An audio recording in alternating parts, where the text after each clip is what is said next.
안녕하세요. 그림빌 가족 여러분. 오늘 목요일 아침.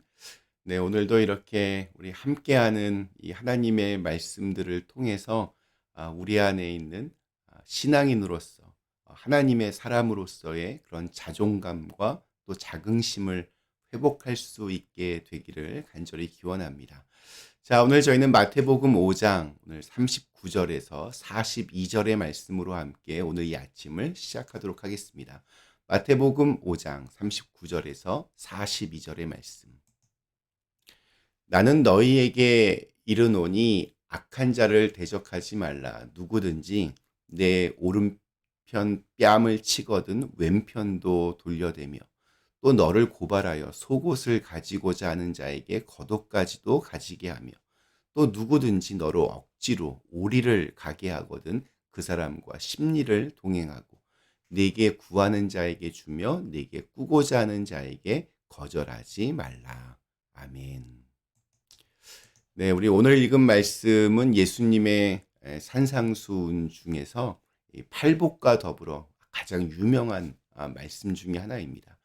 그리고 대충 이게 무슨 말인지는 알겠는데 이게 실천 가능한 것인지 의구심을 가지게 되기도 합니다. 한두 번은 이럴 수도 있겠지만 계속 이렇게 살 수 있을까? 현실 세계에서 이렇게 산다는 것은 불가능해 보입니다. 그리고 사실 오늘 읽은 말씀에 대해서 아주 다양한 해석들이 존재합니다. 오늘은 그 중에서 제가 좋아하고 또 이렇게 고개가 끄덕여졌던 해석으로 말씀을 좀 풀어볼까 합니다. 이 말씀들을 조금 더 깊게 생각하면 예수님께서 세상을 바꾸시는 방식이 어떤 것인지를 우리에게 가르쳐주는 굉장히 놀라운 말씀들입니다. 자, 우선 오른밤을 치거든 왼편도 돌려대라는 말씀. 예수님은 무슨 의도로 이렇게 말씀을 하셨을까요? 이 말씀을 이해하기 위해서는 당시의 문화를 좀 알 필요가 있습니다. 왼손을 사용하는 것은 점잖지 못한 행위로 인식되었습니다. 그래서 사람들끼리 싸울 때 왼손을 사용하면 안 됩니다.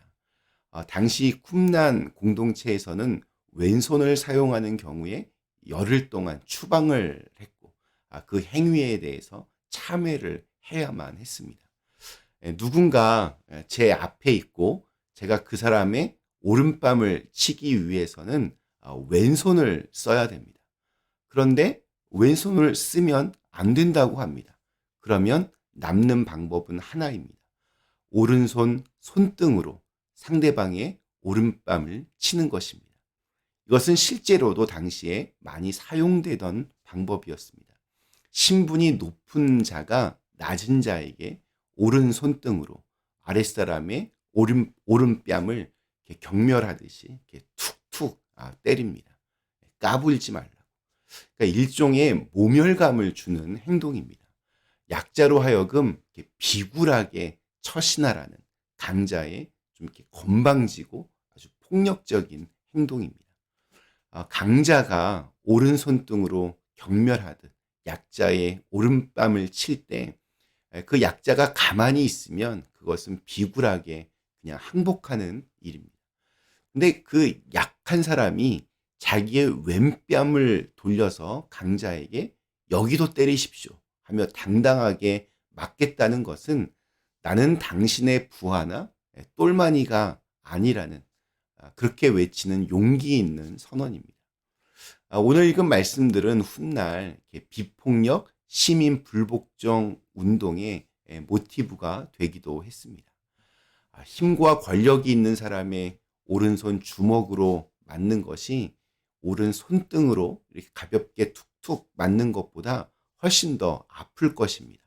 그러나 오른 손등으로 맞는 것은 훨씬 더 모멸감을 느낍니다. 정신적으로는 훨씬 더 아프고 수치스럽습니다.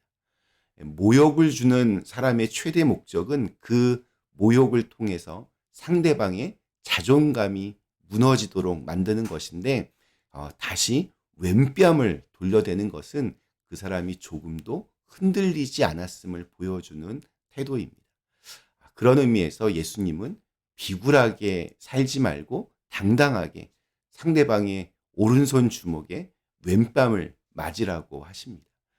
끊임없이 상대를 모욕하고 비하하는 이 세상 속에서 하나님의 사랑을 깨달은 사람은 하나님 안에서 자신의 존엄함을 지킬 수 있어야 됩니다. 두 번째, 속옷을 가지고자 하는 자에게 겉옷까지도 가지게 하라. 이 역시 비슷합니다. 당시의 모든 사람들은 거의 대부분 속옷 하나, 겉옷 하나만을 입고 있었습니다. 이런 상황에서 속옷을 빼앗는 사람은 굉장히 잔인한 사람입니다. 예수님께서는 이러한 불의한 사람에게 겉옷까지 다 벗어주라고 말씀하십니다. 겉옷은 단순한 옷의 문제가 아닙니다. 겉옷은 급격하게 추워지는 밤에 자신을 보호할 수 있는 유일한 수단이었습니다. 속옷을 빼앗은 사람에게 겉옷까지 내어준다는 것은 자신의 목숨을 던지는 일이고 또 완전히 발가벗겨진 모습을 보여주는 일입니다. 이것은 사람이 자기의 존엄성과 생명을 걸고 모든 것으로 이 불의한 처사에 대해 항거하는 것입니다. 속옷을 빼앗은 사람에게 겉옷까지 내어주는 것은 매우 큰 당혹감을 안겨주는 일이었습니다. 그 사람의 잔인함을 많은 사람들에게 보여주는 저항입니다. 이익을 위해서 다른 사람의 것을 빼앗는 자의 불의를 폭로하는 일이었습니다. 자, 세 번째, 억지로 오리를 가게 하거든 그 사람과 심리를 동행하라. 이 말씀 역시 시대적인 배경이 좀 그런 이해가 필요합니다. 당시에 그 로마 군인들은 유대인들에게 강제로 노역을 시킬 권한이 있었습니다. 짐 같은 거를 그들에게 짊어지게 가도록 할 수 있었습니다. 오리, 지금 한 1마일 정도 짐을 지고 이동시킬 수 있는 권한이 로마 군인에게 있었습니다. 예수님께서 십자가를 지고 골고다를 올라가실 때 구레네 사람 시몬에게 이 로마 군인들이 그 십자가를 대신 지게 했던 근거가 바로 여기에 있습니다.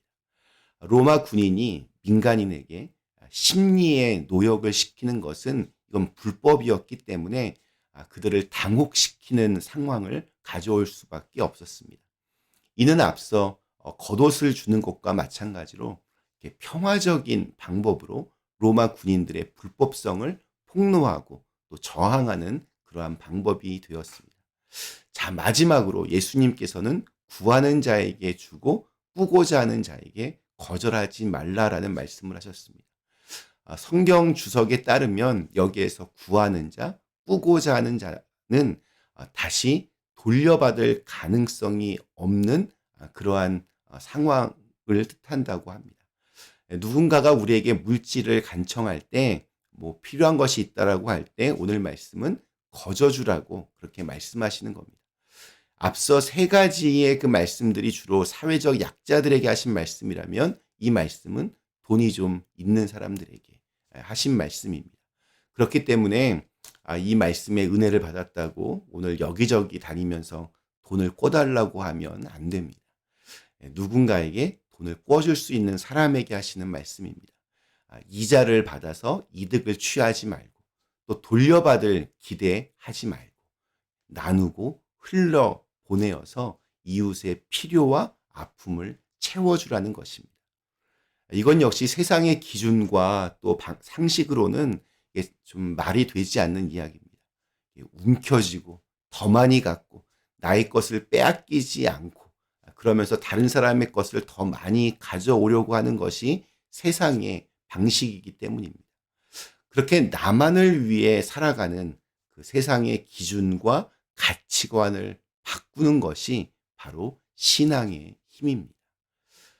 오늘 우리에게 주신 하루, 내가 하나님의 사람이라고 하는 그러한 자존감을 가지고 존엄함을 가지고 세상의 흐름을 거스르며 살아갈 수 있는 신앙의 용기를 간절히 기원합니다. 우리 잠시 함께 기도하시겠습니다. 사랑의 하나님, 오늘 주신 말씀 참 많이 도전이 됩니다.